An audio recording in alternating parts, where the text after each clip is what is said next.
Det I kan se på tavlen til venstre, is what we've been studying in school er det, som vi har studeret på skolen for the last few weeks now. i de seneste uger. At the beginning of when the school began, Da skolen begyndte, we were looking at Acts chapter 27. så vi på Apostlenes Gerninger, kapitel 27. In Acts 27, I Apostlenes Gerninger, kapitel we 27, went to verse 27 gik vi til vers 27, and identified a waymark. og identificerede vejmærket. But the one I want to pick up, Men det, som jeg gerne vil kigge på, verse 37. var vers 37.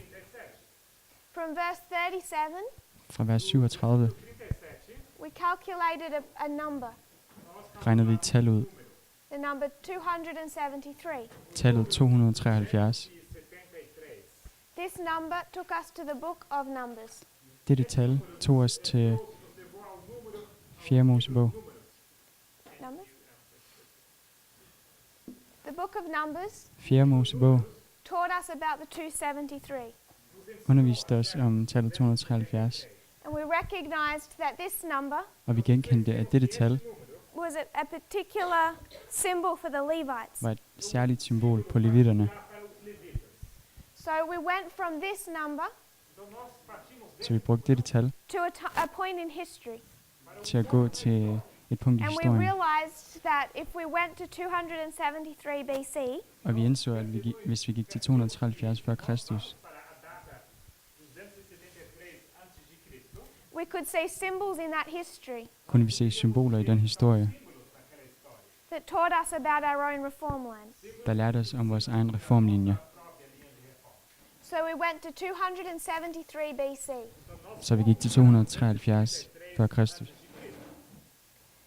It takes us to a history Det tager os til en historie, where there is a war going on hvor der er en krig between a king of the north and a king of the south mellem Nordens konge og Sydens konge, that we can see then typified our history. som vi kan se typificere vores egen historie.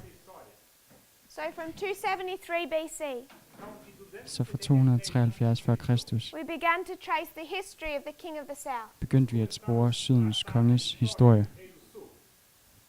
We understood that this king of the south, Vi forstod, at denne Sydens konge in this history, i denne historie is a king Pyrrhus of Epirus. er kong Pyrrhus af Epirus. Then we understood Så forstod vi, that his history at hans historie came in two parts. kom i 2 dele. He has an early history Han har en tidlig historie in Macedonia, i Macedonien, and then a later history in Italy. og en senere historie i Italien. So the king of the south comes in two parts. Så Sydens konge kommer i 2 dele. And then we learned Og så lærte vi, that if we understood our history, at hvis vi forstod vores historie, we could understand it comes in two parts. kunne vi forstå, at den kom i 2 dele også. That we can identify the king of the south, a modern king of the south, At vi kan identificere den moderne Sydens konge as the USSR som Sovjetunionen and Russia. og Rusland, It comes in two parts. der kommer i 2 dele. You could say Stalin Vi kunne sige Stalin versus Hitler, versus Hitler, or you could say Putin eller man kunne sige Putin versus Trump. versus Trump. So we have an alpha and an omega history for the king of the south. Så vi har en alfa og en omega historie på Sydens konge. So we've gone on quite a journey, Så vi har været på en lang rejse, and it's not possible in a camp meeting to repeat every point. og det er umuligt på dette lejrmøde at genfortælle hver en pointe. But I want to go back into certain points Men jeg vil gerne gå tilbage til visse pointer and establish them. og etablere dem, So we'll pick up certain parts. så vi kan forstå visse dele. But these studies Men disse studier have all been taped, er alle blevet optaget, either in condensed form in Arkansas, enten på kondenseret form i Arkansas, Portuguese and Spanish here, eller på portugisisk og spansk her, as we've studied them together in more detail. hvor vi har studeret dem mere detaljeret sammen. But this is the journey we've been on up till now. Men dette er rejsen, vi har været på indtil nu. So the King of the South comes in two histories, Så Sydens konge kommer i 2 historier, and we can call them an alpha and an omega history. og vi kan kalde dem en alfa og en omega historie. And that shouldn't be new to us. When we consider God's people, Når vi betragter Guds folk, we can understand there is ancient Israel and modern kan vi Israel. forstå, at der er det gamle Israel og det moderne Israel. First you could say Moses, Først kunne man sige Moses, the beginning of ancient Israel, begyndelsen på det gamle and Israel, then the history of Christ, og så Kristus historie, the omega of ancient Israel. omega-historien for det gamle Israel. Then we can see the Millerites, Så kan vi se mileritterne, the alpha of modern Israel. alfadelen af den moderne Our Israel, history, the 144,000, de 144.000 i the omega omega-historien, of modern Israel. omega-historien på moderne So we Israel. have ancient and modern Israel. Så vi har gamle og moderne Israel. So then when we understand what we're doing with the King of the South, Og så når vi forstår, hvad vi gør med Sydens konge, it's nothing new to say that there is two histories, er det ikke noget nyt at se, at der er 2 historier. a beginning and an end to its life cycle. En begyndelse og en ende på dens livscyklus.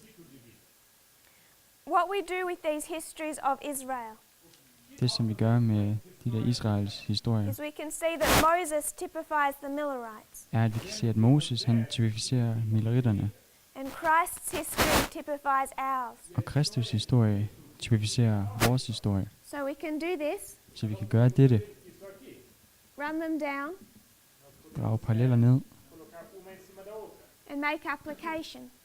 og lave anvendelser på dem. But what else we can do Men hvad vi ellers kan gøre, is we can cut our line, det er, at vi kan skære linjen. disconnect them, Vi kan afbryde dem and overlay them. og lægge dem oven på hinanden. So we know that the beginning typifies the end. Så vi ved, at begyndelsen typificerer enden. So not only does Christ's history typify ours, Så ikke kun typificerer Kristus historie vores, but the Millerite typifies ours. men mileritternes historie typificerer vores. And to make application, Og ved at bruge anvendelse, we can overlay all 4 lines. kan vi lægge alle 4 linjer oven på hinanden. And we can say Moses, Og vi kan sige Moses, Millerites, Christ, mileritterne, and Kristus us. og os. And then we can draw parallels or lessons Og så kan vi drage paralleller from all those histories into ours. for alle de historier til vores egen. So for the board on your left, Så på tavlen til venstre, all that we've done alt det, som vi har gjort, is the same pattern or structure that we've used for Israel. det er det samme mønster og den samme struktur, som vi har benyttet ved Israel. So without needing to know the history, Så uden at vide historien, I hope you can just observe håber jeg, at I kan observere, what we're doing. hvad det er, vi gør. We're seeing the history of the King of the South, Vi ser på Sydens konges historie, this history of war between the North and South, den historie på krig mellem nord og syd, occurs in 2 separate histories. at den sker i 2 separate historier. We have different ways to prove what histories they are, Vi har forskellige måder at bevise på, hvilke historier det er, but for the purpose of tonight, men for aftenens formål I'm going to say one is Stalin and Hitler in World War II. vil vi sige, at den ene er Stalin og Hitler i 1. verdenskrig, And one is the history of Putin and Trump. og den anden er historien om Putin og Trump.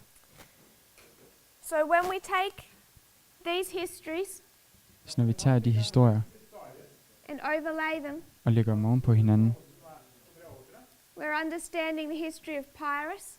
Forstår vi historien. Pyrrhus Occurs historie. in 2 parts. Den forekommer i 2 dele. And also Og også the history of the king of the south in our time. Sydens konges historie i vores tid. I mean by our time, Ved vores tid mener jeg after 1798, efter 1798 in the time of the end. i endens tid.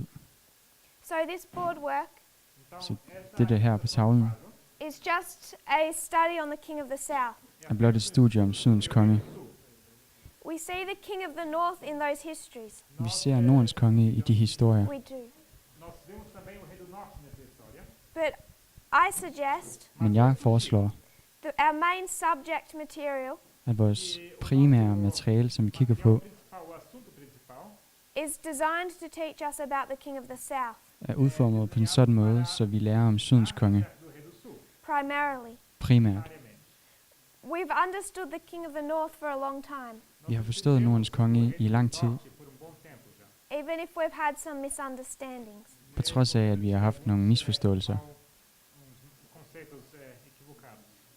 But as far on the subject of the king of the south, Men når vi taler om Sydens konge, we do need more clarity. har vi brug for mere klarhed. We have trouble defining the king of the south. Vi har svært ved at definere Sydens konge. So what we have done Så det, som vi har gjort, is studied this history of Pyrrhus, det er, at vi har studeret Pyrrhus historie. this Greek king Denne græske konge, who lived over 2,000 years ago. som levede for over 2000 år siden. His Alpha history, Hans alfa-historie he fought in Macedonia. ser vi i Makedonien. In his Omega history, I hans omega-historie he's in Italy. er han i Italien. And then we've overlaid it with the history of World War II. Så har vi overlagt 2. verdenskrigs historie. And where we were up to in our classes Og der var vi kommet til i vores klasser, is to take all the history we've covered det er at tage alle de historier, som vi har gennemgået, and make application. og foretage anvendelse på And dem. that's what I want us to do tonight. Så det er det, som jeg gerne vil gøre i aften. I know this might be new for many of you, Jeg ved godt, at det her er meget nyt for mange af jer, but I don't want to miss this opportunity to make the applications. men jeg vil ikke miste denne chance for at foretage anvendelse på det her. And then when we begin tomorrow night, Og så når jeg begynder i morgen aften, I will go into specific subjects. vil jeg gå ind i specifikke It emner, won't just be all this information overload. og det vil ikke bare være sådan en So overflod af much information, så meget information. I won't ask you to do such a big jump. Jeg vil ikke bede om at foretage sådan et stort spring. So in this history of the king of the south, Så denne Sydens konges historie, we've overlaid them, vi har lagt dem oven på hinanden, and what we want to do, og det som vi nu ønsker at gøre, the same thing we would do if we were considering Israel. det samme som vi vil gøre, hvis vi så på Israel. If this was the history of Moses, Hvis dette var Moses' historie, this would be the history of Christ. ville dette være Kristus' historie. If this was the history of the Millerites, Hvis dette var Mileritternes historie, this is the history of the 144,000. ville dette være de 144.000's historie. At the beginning, I begyndelsen, what we usually observe det som vi normalt observerer, is a history of 10 years. er denne historie på It 10 år, takes us to the time of the end. som tager os til endens tid. That before the time of the end, Men før endens tid, which is 1989, som er 1989, there's a 10-year history er der en 10-årig historie, that serves as a warning to God's people, som fungerer som et advarsel for Guds folk, gives us an opportunity der giver os en mulighed to recognize the time we're living in. for at genkende tiden, som vi lever i. This 10-year history, Denne 10-årige historie, you can observe quite a few events in 17. man kan observere ret så mange begivenheder i 1979. The one I would like us to consider Det, som jeg gerne vil have, at vi overvejer, is a 10-year proxy war. er en 10-årig proxykrig.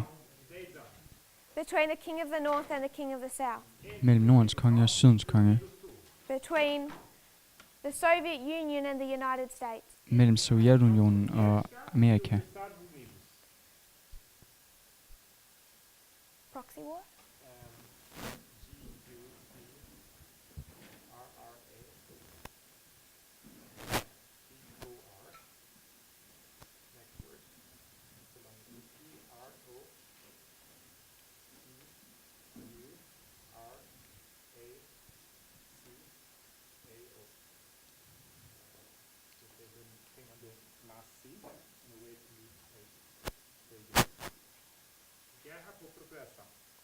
this is the Afghanistan war, Det der er krigen i Afghanistan, and it takes us to the time of the end, der tager os til endens tid, which is 1989. som er 1989. And I'm saying that the time of the end Og jeg siger, at endens tid is the defeat of the king of the south. var, hvor Sydens konge Daniel tabte. 11:40 part B. Daniel, kapitel 11, vers 40, The king of del B. the north comes against the king of the south, Her kommer Nordens konge mod Sydens konge overflows and passes over. og vinder over denne. He defeats him. Han vinder over ham. And that is in 1989, Det er i 1989, where he begins to fall, hvor Sydens konge begynder to at falde, 1991, til 1991, where he's fully dead. hvor han er fuldstændig besejret og død. So it's a 2-year period. Så det er en 2-årig periode, As the king of the south falls or crumbles. hvor Sydens konge krakelerer eller falder. We'd already begun to make some application. Vi har allerede begyndt at drage nogle paralleller. We'd already discussed this 10-year Afghanistan war Vi har allerede diskuteret denne 10-årige krig i Afghanistan and the fall of the king of the south. og Sydens konges fald. We understand that in the history of Pyrrhus, Vi forstår, at i Pyrrhus' historie you could mark this 10-year disagreement kan man se på den her 10-årige periode med uenighed over a sphere of influence. over et indflydelsesrigt område. And that sphere of influence Dette indflydelsesrige område was Athens var Athen and the Greek city-states around it. og de græske bystater omkring Athen. At the end of that 10 years, I enden på den 10-årige periode Demetrius frees Athens. befrier Demetrius Athen. Demetrius is a symbol of the king of the north. Demetrius er et symbol på Nordens Pyrrhus, konge. a king of the south. Pyrrhus, Sydens konge. In the history of Italy, I Italiens historie her Rome is in the north, er Rom i Norden. Pyrrhus and the Tarentum Pyrrhus og Tarentum in the south. er i syden. So what happens in 285 Så det, der sker i 285 før Kristus, is that the city-states er, at bystaterne, allied to the south som er allieret til syden, split from the south deler sig fra syden and allied with the north. og allierer sig med Norden. So in the south there's Tarento Så i syden er der Tarentum and Pyrrhus. og Pyrrhus, And there's all of these city-states. og der er alle disse bystater, And they come under the sphere of influence og de kommer under indflydelsessfæren of Tarentum under and Tarentum Pyrrhus. og Pyrrhus. And at 285 BC, Og i 285 før Kristus, one of the main city-states, en af de primære bystater, Thuri, Turi, changes its allegiance ændrer dens from trofasthed the south fra syden to the north. til Norden. So what we're making application of Så det, som vi is the anvender på, history of 1989 er 1989 to 91. til 1991. One thing we've been discussing in our classes En ting, som vi har diskuteret i vores klasser, is what this war looks like. er, hvordan den her krig ser ud. And when the king of the south is defeated in 1989, Og når Sydens konge er besejret i 1991, what happens? Hvad sker der? You have all these satellite countries Man har alle de her satellitlande, that change their allegiance der ændrer deres trofasthed og alliance from the king of the south fra sydens konge to the king of the north. til nordens konge. And that's how the king of the north is defeated. Og på denne måde er nordens konge besejret. It isn't in battle. Det er ikke på en krig. So in 1989 Så i 1989 to 91, til 91, just like what is happening in Italy in 285, præcis som det sker i Italien i 285 før Kristus, these satellite states of the king of the south gør de her satellitstater, sydens begin konge, to change their allegiance begynder de at ændre deres alliance from the king of the north to king of the south fra nordens konge til sydens konge. Fra sydens konge til nordens konge. So we can mark this 10-year history, Så vi kan markere den her 10-årige historie. a proxy war, En proxykrig and the change of allegiance og et skift i alliancer of these satellite states. for de her satellitstater. In the history of World War II, I første verdenskrigshistorie there is a conflict. er der en konflikt. Europe is divided Europa er splittet between fascism mellem fascisme and communism. og kommunisme. That is first demonstrated Det bliver først demonstreret in a proxy war i en proxykrig between communist Russia mellem kommunistiske Rusland, and communist Soviet Union kommunistiske Sovjetunionen and fascist Germany and Hitler. og det fascistiske Tyskland og Hitler. And that is the Spanish Civil War. Og det er den spanske borgerkrig. So we've placed a proxy war, Så vi har placeret en proxykrig, a 10-year history of warning, en 10-årig advarselshistorie, and then we have these satellite states. og så har vi de her satellitstater. I just want to name one satellite state, Jeg vil blot navngive en but you satelitstat, can consider all of them. men man kan betragte dem alle sammen. The one that I want to particularly identify Den, som jeg særligt gerne vil identificere, is Ukraine. er Ukraine.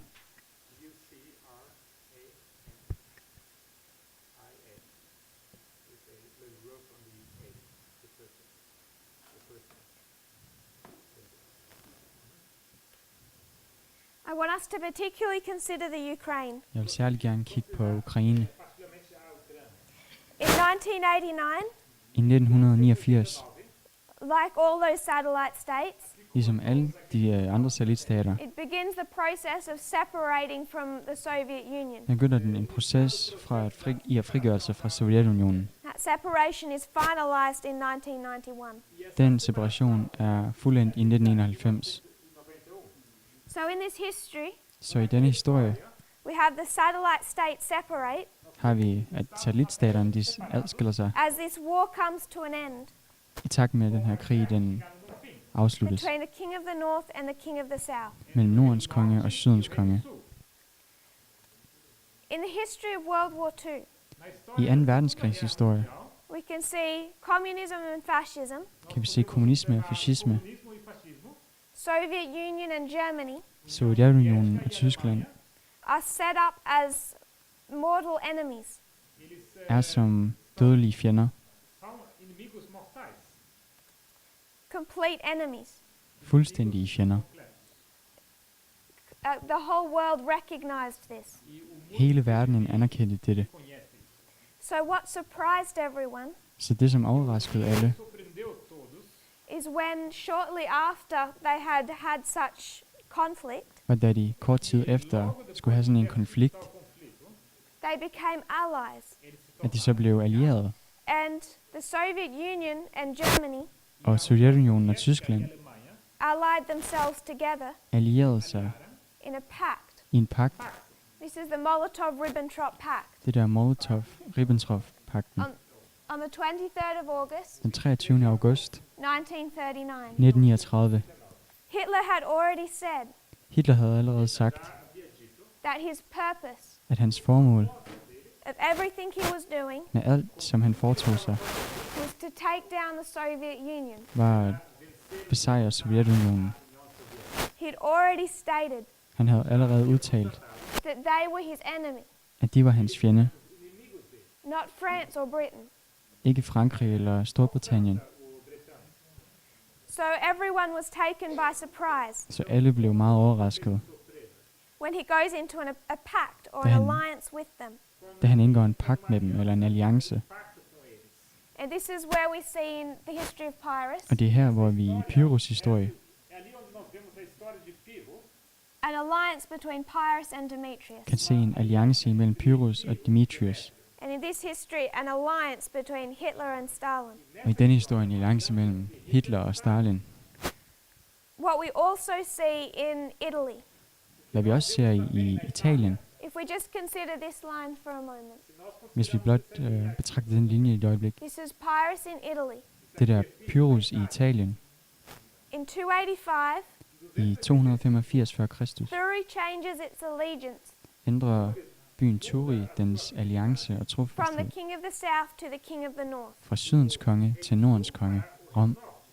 In 282, I 282 the king of the south responds svarer Sydens konge by attacking Thurii. ved at angribe byen Turi.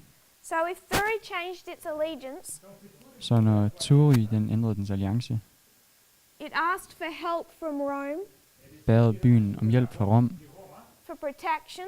for beskyttelse. Rome accepted, Rom accepterede, and they came down. og de kom ned. They placed a garrison in Thurii De satte en lille hær i byen and sailed ships og sejlede skibe into the Bay of Tarentum. ind i Torrentums bugt. Tarentum responded Torrentum svarede by attacking Thurii, ved at angribe Turi, expelling the garrison, smide hæren ud attempting to take control of the city. og forsøgte at tage kontrol over byen. The reason they did this Grunden til, at de gjorde det, is because they had an old pact with Rome, skyldes, at de havde en gammel pagt med Rom, that Rome was to never extend its influence into these southern city-states. at Rom aldrig skulle strække dens indflydelse ud i de her bystater.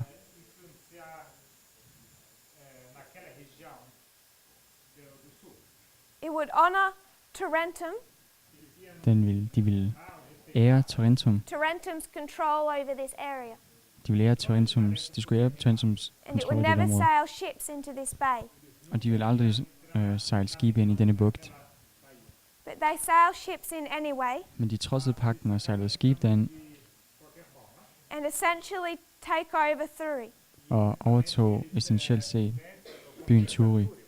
So my question is, Så mit spørgsmål det er, so when it comes to 1989 to 1991, når de kommer til 1989 til 1991, and these satellite states og disse satellitstater changing their allegiance ændrer deres alliance from the Soviet Union fra Sovjetunionen to the United States or the West, til USA eller Vesten, was there an old agreement var der en gammel pagt,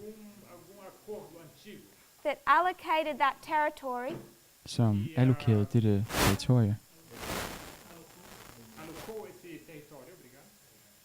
to the Soviet Union? til Sovjetunionen? The answer is yes. Svaret er ja. An understanding was reached En forståelse blev nået at the end of World War II i enden på 2. verdenskrig, that Eastern Europe at den østlige del af Europa would come under the authority, ville komme under most of the countries, de fleste af landene ville komme under under, the authority of the Soviet Union. under Sovjetunionens autoritet. It was also agreed Det blev også aftalt in 1990, i 1990, in the middle of this breakdown, i midten af den her sammenstyrtning, that if Gorbachev honored his agreements with the West, at hvis Gorbachev han ærede sin aftale med Vesten, then the United States would not expand NATO. så vil USA ikke udbrede NATO Into Eastern Europe. ind i Østeuropa. So NATO was to not expand Så NATO blev ikke udvidet anywhere east past Germany. at NATO blev ikke udvidet øst for Tysklands grænse. If Gorbachev was allowed Germany to unify, Hvis Gorbachev han tillod, at Tyskland blev genforenet, then the United States would honor så vil USA ære, that at that stage the Soviet Union og respektere den del af Sovjetunionens pagt, had authority over Eastern Europe. som sagde, at Sovjetunionen havde autoritet over Østeuropa. And this was a verbal agreement Dette var en verbal aftale, mundtlig aftale, between the United States and the Soviet Union. mellem USA og Sovjetunionen. As you might be aware, Som du måske godt ved, the United States did not honor this agreement. respekterede USA ikke den her aftale. And it's something that Vladimir Putin likes to bring up in conversation. Og det er noget, som Vladimir Putin godt kan lide at bringe op i samtaler, To show how he has tried to do the right thing. ved at vise, hvordan han forsøger at gøre den rigtige ting, And to make it appear that it is the United States that has broken its agreements. og for at få det til at se ud som om, at det er USA, som har brudt deres aftale.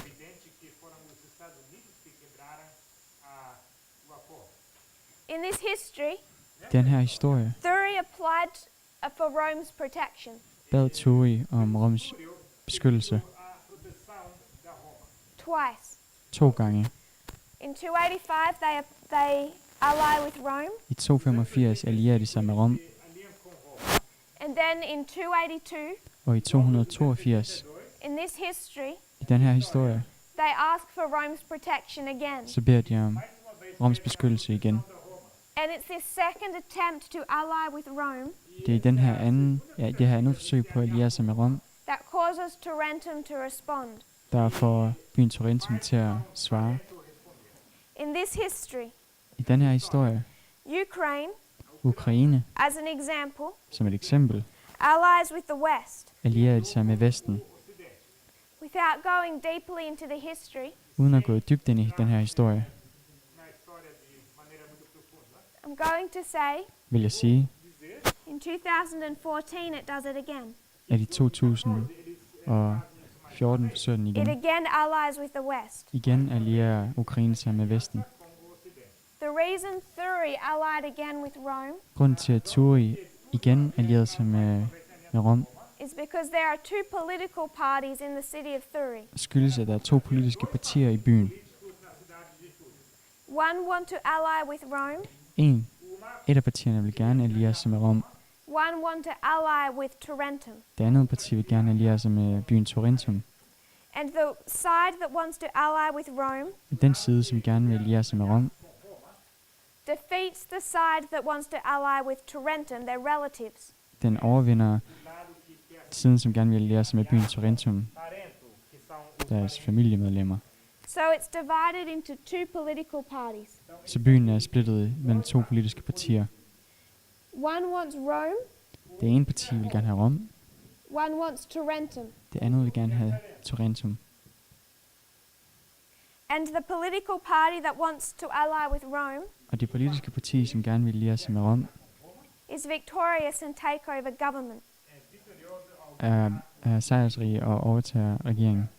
And this is where they begin to change their allegiance. Og det er derfor, at de begynder at ændre deres trofasthed fra Tarentum til Rom. In 2013-2014, I 2013 til 2014 there are two political parties in the Ukraine. er der 2 politiske partier i Ukraine. Viktor Yanukovych is in power, Viktor Yanukovych er ved magten, and he wants to ally with Russia, og han vil gerne alliere sig med Rusland. the close friend of the King of the South. Han er en tæt ven med Sydens konge. In November of 2013, November 2013, the Euromaidan protests begin. begynder protesterne.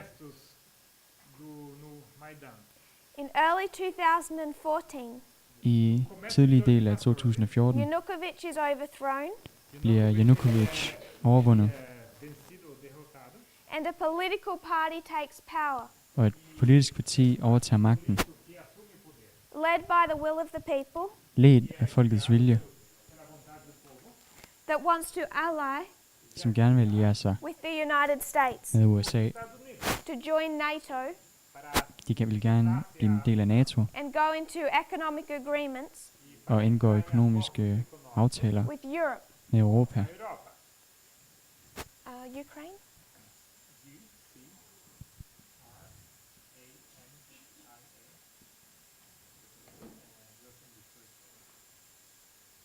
So Ukraine Så Ukraine has two political parties. har to politiske partier. One wants to ally with the West. Det ene parti vil gerne alliere sig med Vesten.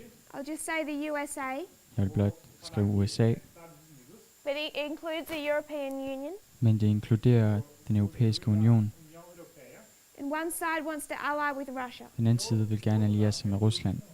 There's an internal conflict. Der er en indre konflikt, And the political party that wants to ally with the West og det politiske parti, som gerne vil alliere sig med Vesten, takes power. overtager magten. And what happens Og det, som sker, is that this former satellite state det er, at den her tidligere satellitstat breaks free from its traditional master bryder sig fri fra dens traditionelle hersker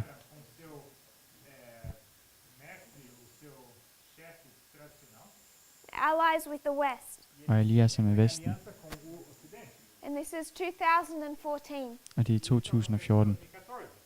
So what happens to Thuri Så hvad der sker til Turi, when at this second time når de den her anden gang it splits from Tarentum kalder på Rom, det er, at den adskiller sig fra Tarentum and creates an alliance with Rome? og skaber en alliance med Rom. It's attacked. Den bliver angrebet. Tarentum tries to take it back by force. Tarentum forsøger at tage byen tilbage ved magt. So in 2014, Så i 2014, what happens to Ukraine? hvad sker der til Ukraine? Russia attacks Rusland angriber, and it takes the Crimea. og den overtager Krimhalvøen.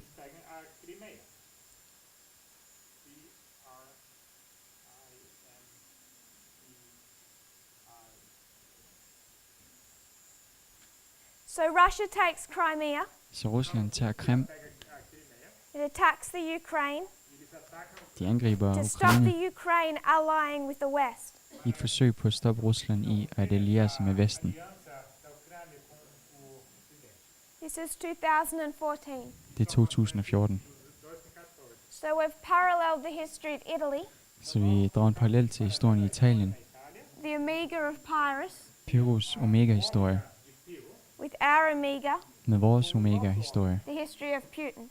Putins historie. But we have two other waymarks to bring into this. Men vi har to andre pointer, som vi gerne vil And bemærke. that is that in the midst of this struggle between North and South, Det er, at i midten af den her strid mellem Norden og Syd, what people are having trouble understanding er det, som folk har svært ved at forstå, is that suddenly and unexpectedly, er, at pludseligt og uforventet,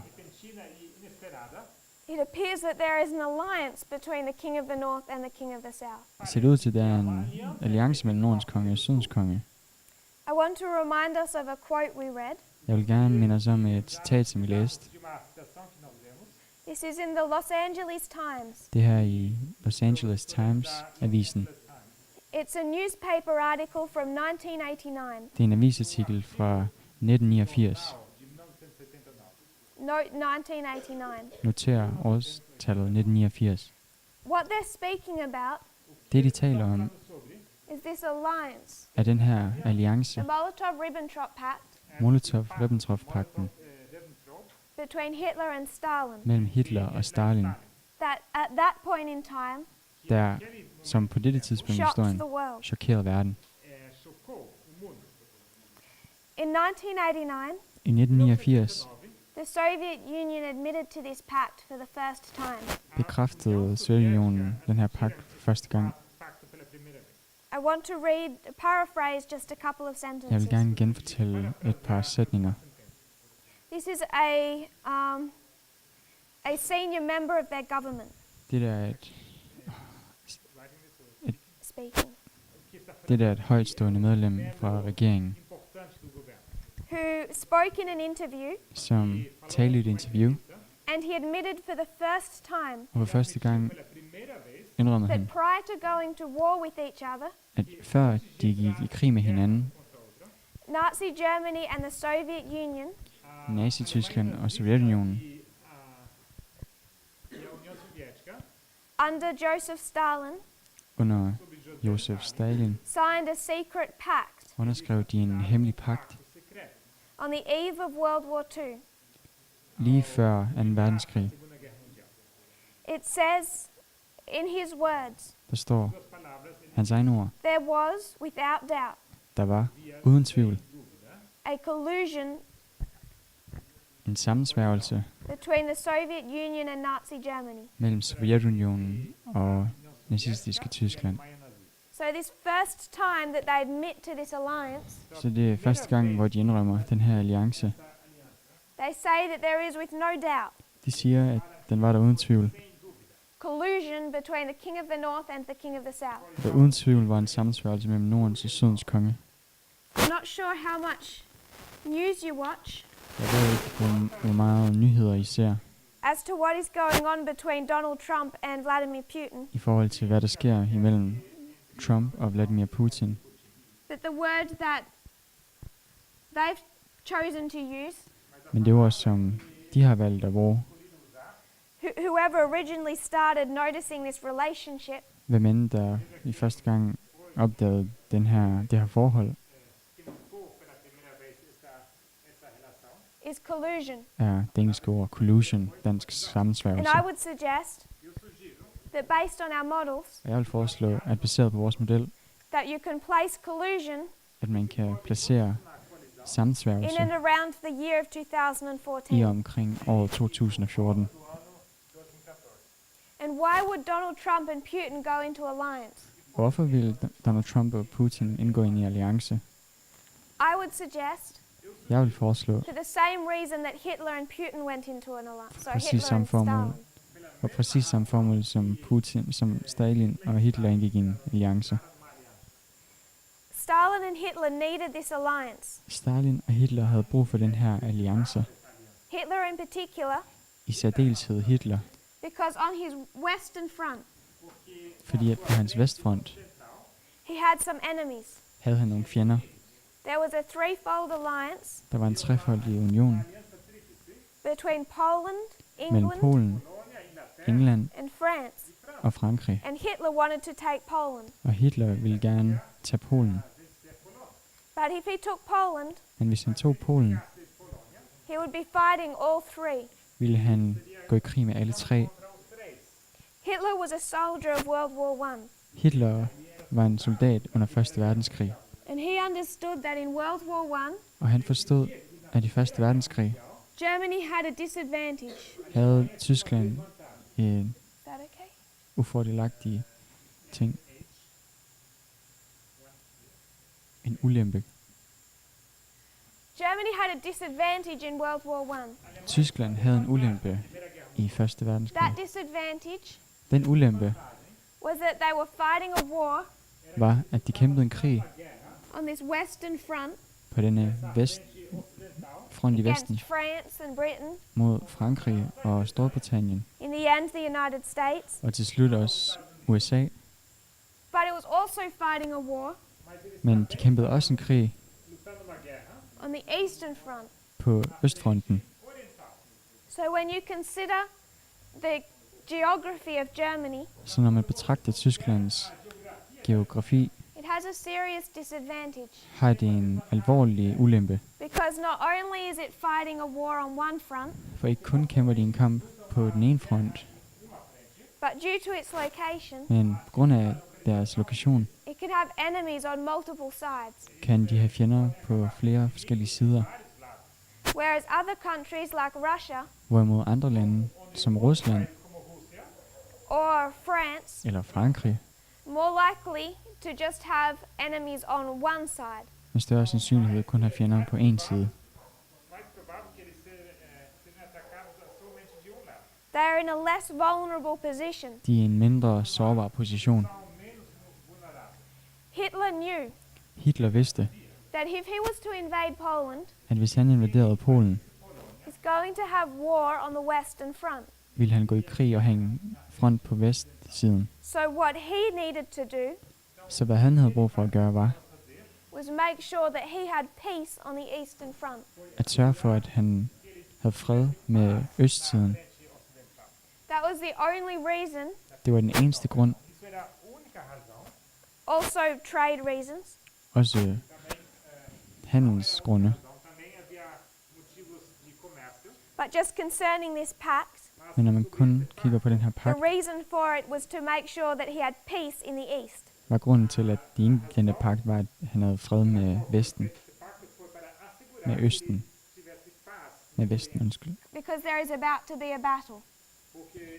Med Østsiden, undskyld, fordi at der skulle være en krig In med the Vestsiden. history of Pyrrhus, I we historien have af again Pyrrhus an alliance between Pyrrhus and Demetrius er der en alliance mellem Pyrrhus og Demetrius, that all leads up to the Battle of Ipsus, som leder op til slaget ved Ipsos, where the king of the north and the king of the south united in alliance, hvor Nordens og Sydens konge allierede i en alliance take on three enemies: går i krig med 3 fjender.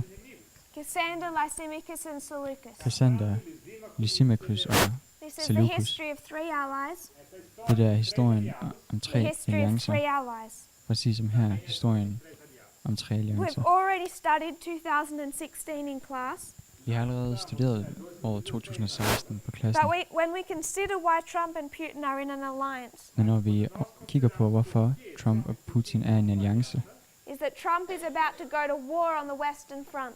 er det fordi Trump skal til at gå i krig med den vestfronten. He's going to fight a battle Han vil kæmpe en kamp with a threefold enemy. med en trefoldig fjende.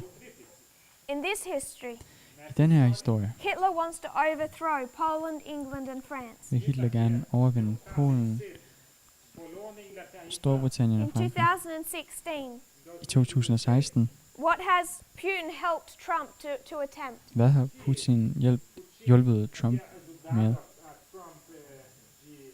at forsøge? He's trying to overthrow the three branches of the US government. Han forsøger at overvinde de 3 dele af USA's regering. So Hitler Så Hitler takes Poland tager Polen and then goes on a prolonged war with the West. og går der i krig, i en langvarig krig med Vesten. He's supported in this war by Stalin. Han støttes i denne krig af Stalin.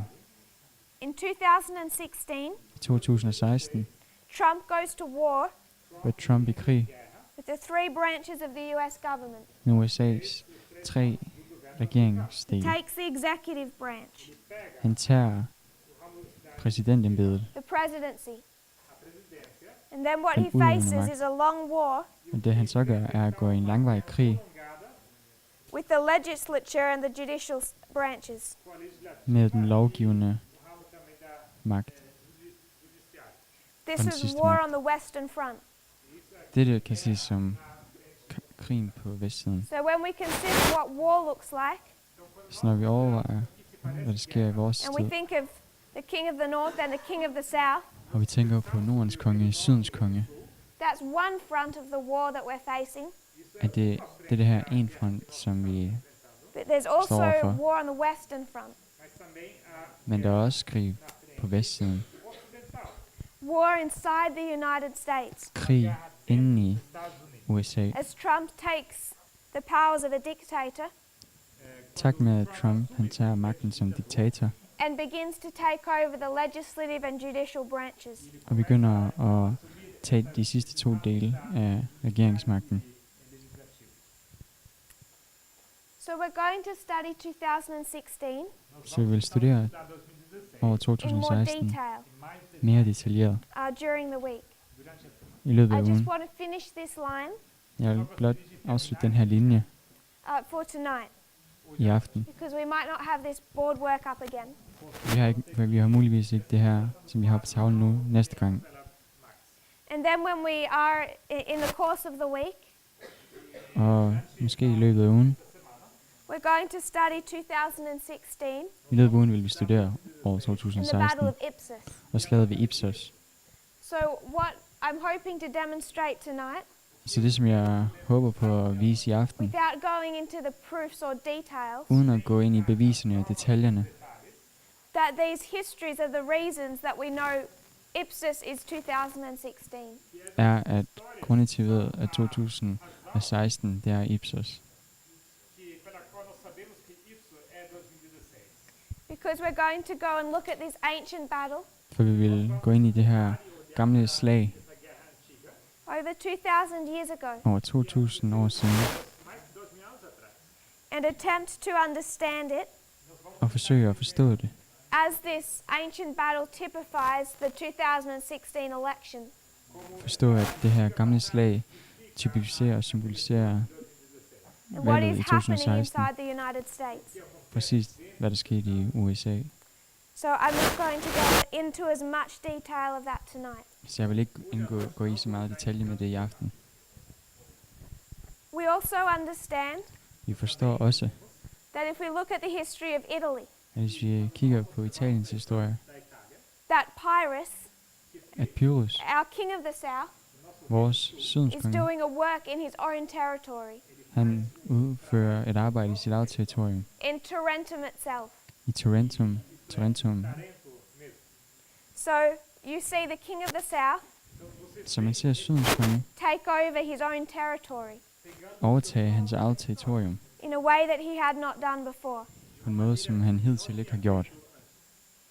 In the year 2016, I året 2016 Vladimir Putin does some interesting things inside Russia. gør Vladimir Putin nogle interessante ting inde i Rusland, And I'll just mention a couple. og jeg vil blot nævne nogle få.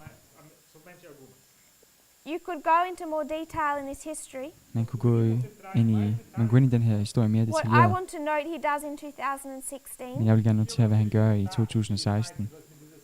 what I suggest he's doing, Det jeg foreslår, som han gør, the same thing Pyrrhus was doing in Tarentum, er det samme, som Pyrrhus han gjorde i Tarentum, and that is preparing for war.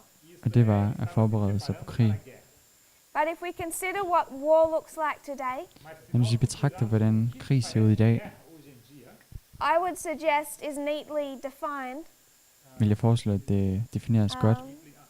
Eu acho que se define de uma maneira bem precisa o interessante. By how Putin prepares for it. Ved at se på, hvordan Putin han forbereder sig til det. Como Putin se prepara. And the two things that he does in 2016, Og de to ting, som han gør i 2016, I think give us some idea of this. synes jeg giver os en idé om, hvad det er. Ideia com que isso se parece. First of all, Først og fremmest is he establishes a national guard. etablerer han en national hær. When we consider 1989 to 91, Når vi betragter 1991 til the 1995, king of the north defeats the king of the south, besejrer Nordens konge Sydens konge, who overthrew the Soviet Union som væltede Sovjetunionen in 1989 to 91. i 1989 til 1991. There was no foreign army. Der var ikke nogen udenlandsk hær. His own people overthrew him, Hans eget folk overstyrtede ham, which is exactly how the king of the north or the United States designed it to be. hvilket USA særligt med vilje designede det til at være. So at the time of the end, Så endens tid, the king of the north defeats the king of the south Nordens konge besejrer Sydens konge by causing the king of the south to be overthrown. ved at forsage, at Sydens konge bliver The overvundet. Soviet Union Overkastet. is destroyed Sovjetunionen bliver destrueret by their own people. af deres eget folk, af dets There is eget no folk. foreign army Der er ikke nogen udenlandsk her, that comes inside and shuts down the king of the south. der kommer ind og lukker Sydens konge ned. And in 1989, Og i 1989 Vladimir Putin is a KGB agent er Vladimir Putin en KGB-agent in East Germany, i Østtyskland. watching the protesters Han ser protesterne, try to storm his building, hvordan de som protesterer forsøger at storme hans bygning, and he's afraid, og han er bange, and he's threatening them, og han tror dem, and he's trying to get Moscow to protect him, og han forsøger at få Moskva til at beskytte ham, and they won't do it. og de vil ikke gøre det.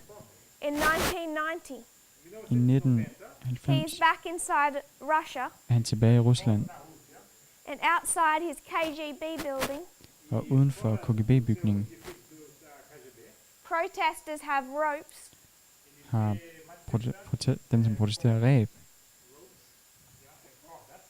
and they're throwing down the statues of their Soviet leaders. og de nedkaster statuerne af de tidlige sovjetiske ledere. So Vladimir Putin Så Vladimir Putin knows where Russia is weak. ved, hvor Rusland er svag. If it gets overthrown again, Hvis det bliver overkastet igen og overvundet, it will be from the inside. så vil det ske In indenfra. 2011, I 2011, tilbage her, he's had a 4-year break from being president, har han haft en 4-årig pause fra at være præsident. Medvedev was president, Medvedev var præsident i den periode, and Putin announces he's coming back. og Putin annoncerer, at han kommer tilbage. We discussed in class Vi diskuterede på klassen, that this caused the greatest protests inside Russia at det træk forårsagede de største protester i Rusland, since the Soviet Union was overthrown in 91. siden at Sovjetunionen blev overvundet i 1991. So Vladimir Putin Så Vladimir Putin watched protesters overthrow the government in 1991. Vladimir Putin så, hvordan samme dynamik skete i 1991. And the next time he sees his people rise up, Næste gang han ser sit eget folk komme ud på gaderne og protestere to anywhere near that level, tæt på det niveau, som i they're det now øjeblik, determined to overthrow him. beslutter han sig, at det er et forsøg på at overvinde ham. So in 2011, Så i 2011 he begins to make plans begynder han at lægge planer to establish a national guard. for at etablere en national hær. And what this national guard, Og det, som den her national hær, or what its purpose en af dets formål, det var is to have highly armed, trained troops det er at have et højt, stærkt bevæbnede og trænede tropper, that are loyal to only one person, der er loyal til kun én person, that are given the rights to arrest and kill de bliver givet retten til at arrestere og dræbe without warning, uden advarsel, disband any organization, opløse enhver organisation, pretty much end any organization or individual stort set enhver organisation eller et individ, that he would consider a threat to his presidency. som han vil betragte som en trussel mod hans præsidentembede. It's composed of some of the strongest, most dangerous troops. Det består af nogle af de mest stærke og farlige tropper Under the authority of his bodyguard. under hans bodyguards autoritet, And it numbers around 300 to 400,000 soldiers. og det består af omkring 300-400.000 soldater. So what he has created, Så det, som han har skabt, establishing in 2016, som han etablerede i 2016, is a personal army. er en personlig hær. 16. 2016 foi exército That, pessoal. that's separate to the army of Russia, som er adskilt fra Ruslands hær, instead of their comparative independence. set med deres relative uafhængighed. They're more independent. Eles são mais De er mere uafhængige. independentes do que os exércitos. This armed guard Den her hær, Guarda armada is væbnet her, under the authority está sob er under autoridade and autoriteten designed to protect og designet til at beskytte eles são planejados para proteger one man, apenas en mand, Vladimir Putin. Vladimir Putin. So what he's protecting himself from Så det, som han beskytter sig fra, is not an attack by the United States, det er ikke et angreb fra USA, but an attack by his own people. men fra et angreb fra sit eget folk af. That was the first thing I wanted to note in 2016. Det var den første ting, jeg gerne ville notere fra 2016. The second item Den anden del, eller is ting, also what he's doing with internet censorship. er også, at han udøver et internetcensur. o que ele faz também com a censura da internet. And it's not unrelated to his National Guard. Og det er ikke urelateret til hans nationale hær. Sua Guarda Nacional. It's the same method of controlling his people. Det er samme metode til at kontrollere sit folk. And what he does really from 2011 Det, som to han virkelig gør 2000 De fato, fra 2011 to 2016 til 2016, is bringing internet censorship. det er at frembringe internetcensur. From back in 2011, it's free internet. Tilbage i 2011 er der et frit internet, Like you would have in any open democratic country. som man vil have i et hvert åbent demokratisk land. And throughout this history, Og igennem den her historie, culminating in 2016, der kulminerer i he 2016, begins to take over the internet det er, at han begynder at overtage internettet inside Russia. inde i He's now Rusland. controlling their information streams. Han kontrollerer nu deres informationsstrømme. And in 2016, he starts to ally with China. Og i 2016 begynder han at alliere sig selv og And Rusland he's bringing in med the Kina. same restricted internet that they use in China. Og han bringer det samme begrænsede internet, som de bruger i Kina, til Rusland. é usado na China. So we've looked at 2016 through the eyes of three histories. Så vi har set på 2016 gennem øjnene på de her tre historier. I want us to note something with Pyrrhus. Jeg vil gerne have, at vi noterer os noget omkring Pyrrhus. And this is where we need to consider the difference Og det er her, hvor vi bliver nødt til at betragte forskellen between when we would discuss an alpha history or an omega history. mellem, når vi vil betragte en alfa-historie og en omega-historie. If you look to the lines of Pyrrhus, Hvis du kigger på Pyrrhus linjer, how many battles can you observe? hvor mange kampe og slag kan du observere? We have two histories, Vi har to historier, Macedonia and Italy. Makedonien og Italien. And how many battles do we have? Og hvor mange slag og kampe har vi? 4. 4. You have the Battle of Ipsus. Vi har slaget ved Ipsos. Temos a Batalha de Ipso, Then you have Heraclea. Så har vi Heraclea.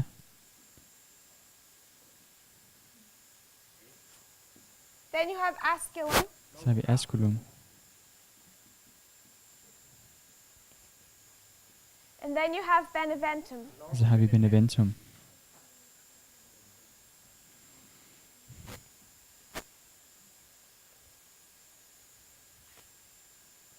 So there's 4 battles. Så der er 4 slag. Since 2016, Siden 2016, in this movement, i den her bevægelse, we've been considering 2 battles. har vi betragtet 2 slag. These are the battles of Rafia and Panium. Og det er slagene om Rafia og Panium. When we come to the history of Pyrrhus, Når vi kommer til Pyrrhus historie, we don't observe 2 but 4. ser vi, at der er 4 og ikke 2. Ipsus, Ipsos, Heraclea, Asculum, Beneventum. Heraclea, Asculum og First Beneventum. battle, Det første slag, 2016. 2016. And this is the king of the north and the king of the south Og det er Nordens konge og Sydens konge in an alliance. inde i en alliance mellem hinanden.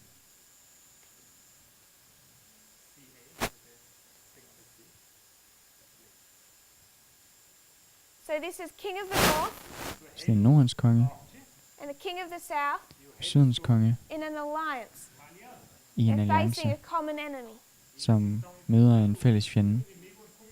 By the time we get to Heraclea, Når vi kommer til which is the next Heraklia, waymark on our reform line, som er det næste vejmærke for vores reformlinje, now we have the breakdown in this alliance. der har vi et sammenbrud i den her alliance. This is where they begin to turn on each other. Det er her, hvor de begynder at vende sig mod hinanden, And as we've already discussed, som vi allerede har diskuteret. and I'll just state for now, Og jeg vil blot udtale det nu. Beneventum represents the Battle of Panium, Så repræsenterer slaget ved Beneventum Panium, slaget ved and Panium, Asculum, og Asculum the Battle of Rafia. repræsenterer slaget ved Rafia. FIA. This is how we came to the history of Pyrrhus. Det er sådan, at vi kom til Pyrrhus historie. Asculum, Asculum 275, 275, 279.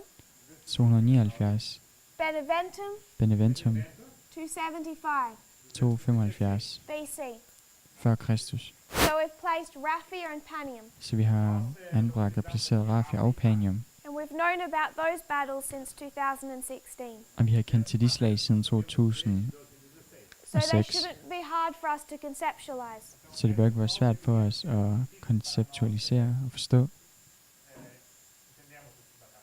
I've already stated Jeg har allerede sagt, that Ipsus is At Ipsos 2016. at 2016, But before Asculum, men før Asculum, which is 2019, som er 2019, there is one other battle. er der endnu et slag. We only have one other waymark on our reform line Vi har kun et yderligere vejmærke på vores between reformlinje 2016 and 2019. mellem 2016 og 2019. 2016 is a waymark on our reform line. 2016 er et vejmærke på vores reformlinje. Yes. 2019 is a waymark.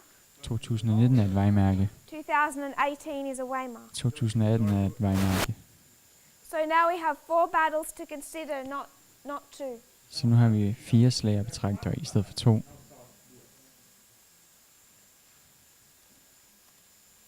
For those of you that have followed the classes, For dem af jer, som har fulgt klasserne, this might make more sense, vil det her give mere mening. but I'm hoping it isn't too confusing. Men jeg håber, at det ikke er alt for forvirrende. When we consider this waymark, Når vi betragter og overvejer dette this vejmærke, final waymark, det her sidste vejmærke, which I'm going to say is Sunday law, som jeg vil sige er søndagsloven, we can see the history of the king of the north and the king of the south. kan vi se Nordens konges og Sydens konges historie. In 285 BC, I 285 før Kristus Pyrrhus is defeated. er Pyrrhus besejret. He loses all but the nation of Epirus. Han taber alt udover hans egen nation, Epirus. But he comes back in the history of Italy Men han kommer tilbage i historien om and has Italien a second attempt og har et andet forsøg to establish an empire. på at etablere et So we imperium. have a first attempt Så vi har et første forsøg and a second attempt. og et andet forsøg. So in 285 BC, Så i 285 før Kristus he's defeated, er han besejret, conquered. overvundet. But he has a new opportunity Men han har en ny mulighed in a different country. i et andet land. So in 285 BC, Så i 285 før Kristus is the king of the south able to come back? er Sydens konge i stand til at komme tilbage. Is he finally defeated? Er han endeligt afsluttet og overvundet? No. Nej. So I would suggest Så jeg vil foreslå, that in 285 BC, at i 285 før he Kristus, has the opportunity to come back. der har han stadig mulighed for at komme tilbage. which he does in Italy. hvilket han gør i Italien. But in Italy in 272, Men i Italien i 272 for Kristus, can Pyrrhus come back? kan Pyrrhus komme tilbage her? Can he resurrect? Kan han genopstå? No, Nej, he's killed. han bliver dræbt. So in 285, Så i 285, we know he's going to return or resurrect. der ved vi, at han vil komme tilbage og genopstå. In So is he. 272, I 272 he cannot. kan han ikke, He's killed. så bliver han dræbt.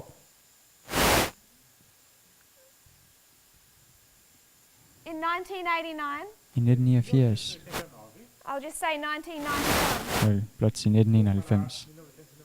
In 1991, the king of the south is killed. I 1991 blev Sydens konge slået ihjel. Is he going to come back? Vil han komme tilbage? Yes. Ja, He's been in his alpha history. han er i sin He alfa-historie. fought Germany. Kontrasten med Tyskland Can Jo, come mega against historien. another country går han imod et andet land and have a second attempt og har et andet forsøg to establish his empire. på at etablere sit imperie.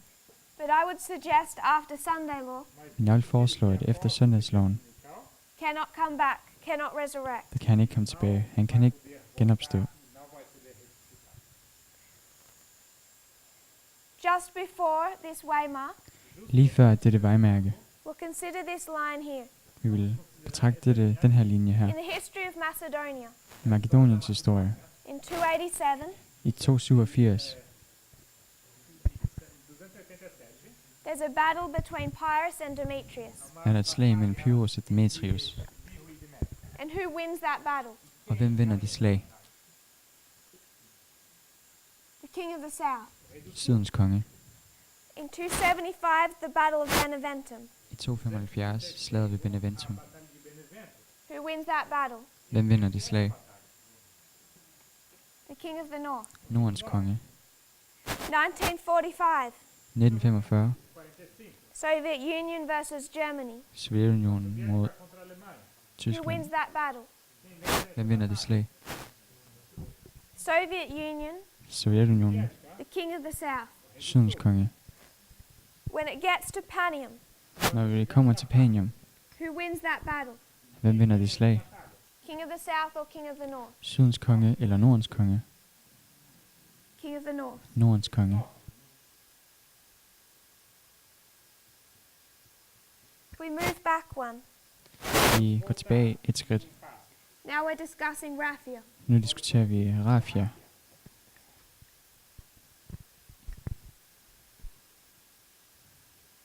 In this history of Macedonia, I her historien i who wins? King of the Makedonien. north or south? Hvem vinder her? Nordens eller Sydens konge? Demetrius invades Epirus. Demetrius invaderer Pyrrhus. It's a victory for the king of the north. Epirus. Det er en sejr for Nordens konge. Pyrrhus is forced to come into an agreement with him. Pyrrhus tvinges til at indgå en aftale med ham. At the Battle of Asculum, Ved slaget ved Asculum. who wins? Hvem vinder?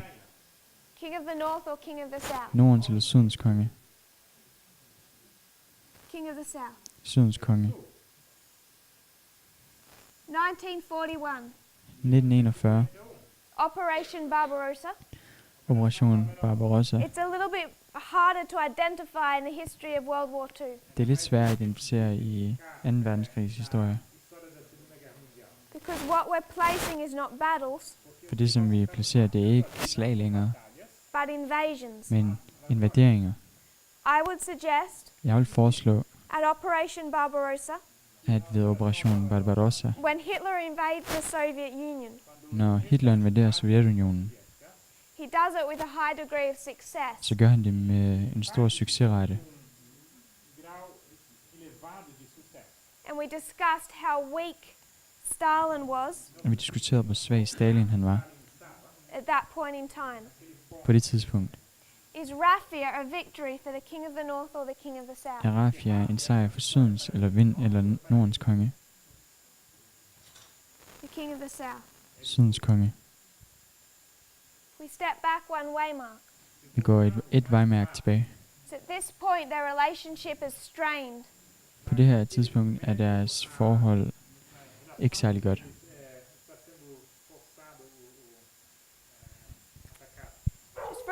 period. Men det er for et kort øjeblik. Pyrrhus invaded Thessaly. Pyrrhus invaderede Thessaly. Is this a victory for the king of the north or the king of the south? Er det en sejr for Sydens eller Nordens konge? He didn't get far into that territory. Han kom ikke langt ind i det territorium. I don't know if you have like a dog. A dog? Jeg ved ikke, om A dog? I har ligesom en Ja. hund, And if the dog knows what you want, og hvis hunden ved, hvad du if vil, it comes onto the porch hvis den kommer and hen it til knows dig, it shouldn't be there, og ved, at den ikke skal være der, all you have to do is start to come off your seat er alt, hvad du behøver at gøre, er at rejse dig fra din stol, and the dog will run away. og hunden vil løbe væk. And that's what happens in Thessaly. Det er det, som der sker i Thessaly. Pyrrhus invades. Pyrrhus invaderer. All that Demetrius has to do Alt, hvad Demetrius skal gøre, is start to form his army to come against him. er at begynde at samle sin her for at gå ham i møde, And Pyrrhus runs away. og Pyrrhus løber væk. I'm going to suggest that's a victory for the king of the north. Og derfor foreslår det en sejr for Nordens konge. Again, we're still talking about invasion. Igen, vi taler stadig om invaderinger. Then we're talking about a battle. Så taler vi om et slag. Heraclea. Heraklia. Who wins, king of the north or south? Hvem vinder her? Nordens eller Sydens konge? King of the south. Sydens konge. We discussed August of 1940, Vi diskuterede alt dette i 1940, this one month where they were in, they broke down their alliance. hvor der var den her en måned, hvor de ødelagde deres alliance. I'm going to suggest that was a victory for Hitler in Germany. Jeg vil foreslå, at det var en sejr for Hitler i Tyskland. If you go into the history of what came out of that month. Hvis man går ind i historien og hvad der kom ud af den aftale og de begivenheder. So we have this one previous battle, Så vi har det her ene tidligere slag, 2018. 2018. And who do you think won? Og hvem tror du vandt? The king of the south. Sydens konge. What we can observe Det, som vi kan observere, is patterns in our histories of Alpha and Omega. det er mønstre i vores alfa- og omega-historie. This history of World War II, Den her historie om 2. verdenskrig the Alpha history of the king of the south, er Sydens konges alfa-historie, as is Pyrrhus in Macedonia. lige så vel som Pyrrhus historie i Makedonien er. And the history of Italy, Og historien i Italien, the Omega history, omega-historien, is the history of Trump and Putin. er historien om Trump og Putin. So what this teaches us, Så det, som det lærer that os, even though we can take our lines er, at på trods af, at vi kan tage vores linjer and overlay them, og lægge dem oven på hinanden, that there are still some differences så er der stadig nogle forskelligheder between how we would treat an Alpha and an Omega i history. forhold til, hvordan vi vil håndtere en alfa- og en omega-historie og behandle disse. So if you can conceptualize what we've done there, Så hvis du kan se og forstå, hvad vi har gjort her, there's an Alpha and Omega. er der en alfa og en omega. And I'm suggesting in the Alpha history, Og jeg foreslår, at i alfa-historien there's two battles, er der 2 slag, and it's a victory for the king of the north, og det er en sejr for Nordens konge, for the king of the north again, for Nordens konge igen, and then for the king of the south. og så for Sydens konge. But then the king of the south is defeated, Men så bliver Sydens konge overvundet, but he's going sejret, to resurrect. men denne vil genopstå. I would say he died, Jeg vil sige, at den dør, but han he's dør, going to come back. men han har tænkt sig at komme tilbage. And then in the Omega history, Og så i omega-historien you have 4 battles. har man 4 slag, The first one, or 3 battles. eller 3 slag. The first one Det første is a victory for the king of the south. er en sejr for Sydens The konge. second, a victory for the king of the south. Det andet en sejr for Sydens konge. The third for the king of the north. Det tredje for Nordens konge. And then the king of the south dies finally. Og så dør Sydens konge endeligt. This is the history of Pyrrhus. Det der er Pyrrhus historie. And as we overlay his Alpha and Omega, Da vi lagde hans alfa og omega historie oven på hinanden, esse alfa sobre o ômega, Macedonia and Italy, Makedonien og Italien, we come down to the history of Stalin og vi kommer ned til Stalins historie and Hitler, og Hitler, and that is an alpha. og der er en alfa, And we see that there's victories for the king of the north og vi ser, at der er sejre for Nordens konge, before a victory for the king of the south in 1945. før der kommer en sejr for Sydens konge i 1945. vitória para o rei do sul em 1945. The king of the south is later defeated, Sydens konge bliver senere overvundet, but he's going to resurrect. men han genopstår. And then we come to the history, Og så kommer vi til historien, the Omega history, Omega-historien, of Putin and Trump. om Putin og Trump. And we see Og vi ser, that in these battles against each other, at i disse slag mellem hinanden, there will be two victories for the king of the south vil der være 2 sejre for Sydens konge, Vitórias para o rei do sul. before he's defeated at Panium før Sydens konge endelig overvindes and ved he Panium dies, og dør, and he won't resurrect. og han vil ikke genopstå. This is the history of Heraclea, Det der er historien om Heraklea, Asculum, Asculum or Rafia, eller Rafia, Beneventum, Beneventum or Panium. eller Panium. Victory for the king of the south at Heraclea. Sejr for Sydens konge ved Heraklea. Victory for the king of the south at Asculum or Rafia. Sejr for Sydens konge ved Asculum eller Rafia. Victory for the king of the north at Beneventum or Panium. Sejr for Nordens konge ved Beneventum eller Panium. So when we consider our applications, Så når vi betragter vores anvendelser, when we get to this point, når vi kommer til dette punkt, we can see that their relationship is beginning to turn. kan vi se, at deres forhold begynder at gå i en ny retning. 2016 they're in an alliance er de inde i en to alliance take down a common enemy. for at gå en fælles fjende i møde. In 2018, 2018 this alliance is strained bliver den her alliance skadet temporarily, midlertidigt, but it's not broken. men den ødelægges ikke. At the Battle of Rafia, Ved slaget ved it's Rafia broken, bliver den ødelagt, and there's war on the eastern front. og der er krig på den østlige front. And we can see that in this history you can mark 3 battles Og vi kan se, at i den her historie kan vi markere 3 slag between the king of the north and the king of the south. mellem Nordens konge og Sydens konge. So what this is able to give us Så det, som dette er i stand til at give os, is history that leads up to Rafia and Panium. er historie, der leder op til Rafia og Panium. We can begin to understand Vi kan begynde at forstå, why they fight in the first place. hvorfor de overhovedet slås med hinanden til at begynde med. So during this week, Så i løbet af den her uge, what I want us to study vil jeg gerne have, at vi studerer is 2016 in the Battle of Ipsus 2016 og slaget ved Ipsos, and 2018 in the Battle of Heraclea. og 2018 og slaget ved Heraklea. A lot of people are wondering and questioning Mange folk undrer sig og stiller spørgsmål what Rafia looks like, i forhold til, hvordan Rafia ser ud. because there's still some confusion on that. For der er stadig meget People Nogle aren't sure spørgsmål what to omkring look det. for. folk ved ikke, hvad de skal kigge efter. Meget forvirring omkring det. And our focus is so much on Rafia. Og vores fokus er så meget på Rafia. What I would like to suggest Det, som jeg gerne vil foreslå, is that this is a 4-battle war. det er, at det her det er en 4-slagskrig. And we're 2 battles in. Og vi er allerede forbi 2 slag. So if we want to understand Rafia and Panium, Så hvis vi gerne vil forstå Rafia og Panium, we could begin by understanding 2016 and 2018. kunne vi begynde med at forstå 2016 og 2018.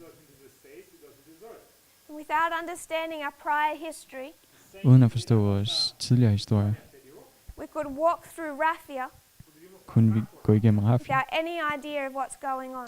uden nogen som helst forståelse af, hvad der foregår. Not only should we understand 2016 and 2018, Ikke kun burde vi forstå 2016 og 2018, but 1989 to 1991. men 1989 til 1991. And when we understand these histories, Når vi forstår disse historier, we can have more certainty on what Rafia looks like. kan vi have mere klarhed om, hvordan Rafia ser ud. And we'll study those things this week. Og vi vil studere A history, det er at forstå en historie. not isolated at one point, Ikke at isolere enkelte pointer, but how it's developed. men hvordan de udvikles. So if we want to understand Rafia, Så hvis vi gerne vil forstå Rafia, which is over here, som er herover, then we need to take a thread, så vi har brug for at tage en tråd see it through each waymark, og føre den igennem hvert enkelt vejmærke, and see how it connects Rafia to its prior history. og se hvordan den tråd forbinder Rafia til den tidligere historie. I think if we had have done that work from the beginning, Jeg tror, at hvis vi havde gjort dette fra begyndelsen af, we could have saved ourselves from some mistakes. kunne vi have forhindret mange fejl fra vores side af. The mistake I'm considering Fejlen som jeg is betragter, expecting a hot war. det er, at vi forventer en varm krig. If we understand our prior history Hvis vi forstår vores tidlige historie, and what this conflict is over, og hvad den her konflikt handler om, then we can begin to understand what Putin wants to win. så kan vi forstå, hvad Putin egentlig gerne vil vinde. What does he even want at Rafia? Hvad han overhovedet vil ved What would Rafia. he consider a victory? Hvad vil Putin betragte som en sejr? So, beginning tomorrow evening, Så i morgen aften we'll begin to look at some of those battles. vil vi begynde at se på nogle af de slag. So I don't want to overwhelm anyone with 3 weeks of classes, Jeg vil ikke overbyrde nogen med 3 ugers undervisning, but for the students, men for studenterne I og was eleverne hoping to tie together some things we've been discussing. håber jeg på at kunne sammenbinde og konkludere på nogle af de ting, som vi har diskuteret. We've overlaid our histories Vi har overlagt historierne and made application, og anvendt not in på de a forskellige great deal of historier. detail, Ikke så detaljeret, and we may come back and do that. men vender måske tilbage og gør det.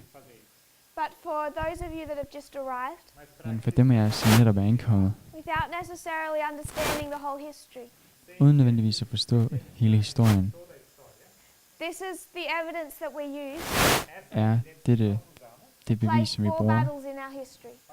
til at kunne placere 4 slag i vores historie. Ipsos, Heraclea, Asculum, Beneventum. Ipsos, Heraclea, Asculum og And Beneventum. Ipsos is the 2016 election, Og Ipsos er valget i USA i 2016, where there is collusion hvor der er en sammensværgelse between Donald Trump and Vladimir Putin, mellem Donald Trump og Vladimir Putin, who have a common enemy, som har en fælles fjende, the United States government. USA's regering. We'll close in prayer, Vi vil afslutte med bøn, and then I believe there are some announcements. og jeg tror, der er nogle annonceringer If you would efterfølgende. kneel with me. Hvis I vil knæle med mig.